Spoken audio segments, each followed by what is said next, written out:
मित्रो, हे बघा माझ्याकडे एक इप्सॉन 3116 कंपनीचं हे इप्सॉनचं कलर प्रिंटर आहे। या कलर प्रिंटरची आता शाई संपली होती बघा, शाईचं लेवल एकदम खाली आलेले आहे आणि यासाठी मी ऑनलाईन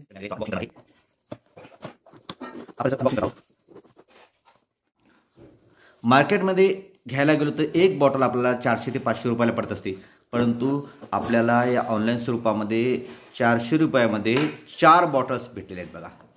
आता खुलजा सिम सिम या ठिकाणी बघा, वाव, हे बघा या ठिकाणी किती बॉटल आहेत?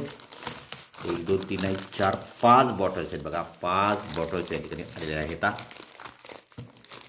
तर या ठिकाणी बघा त्याच्यावरती यांचं मॉडेल्स नंबर दिलेलं आहे। हे जे मी प्रोडक्ट घेतलेले आहे की नाही, याची लिंक मी आपल्या व्हिडिओच्या खाली असलेल्या डिस्क्रिप्शनमध्ये देतोच, काय अडचण नाही बघा। तर एक हा ब्लॅक कलर आहे,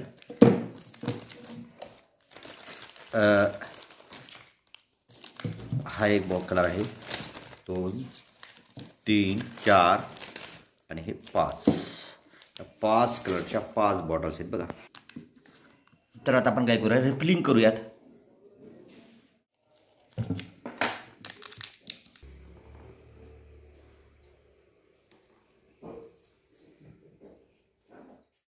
YMC आणि या ज्या बॉटल्स मागितल्या आहेत की नाही, याच्यामध्ये बीकेच्या 2 बॉटल्स आल्या आहेत आणि बाकीच्या एक बॉटल आहे। तर आपण या ठिकाणी ही यम कलरची बॉटल आहे। हे असं सरसर झाकण असं व्यवस्थित खोला।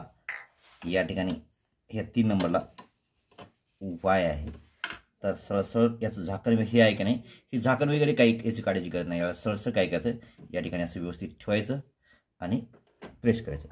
प्रेस केल्याच्यानंतर ऑटोमॅटिक त्याच्यातून शाई त्या ठिकाणी रिफिल होईल। एक बॉटल साधारणतः आपल्याला 2 वेळेस वापरायची, एका बॉटलमध्ये फुल होणार नाही, एका बॉटलमध्ये फुल होऊन उरेल।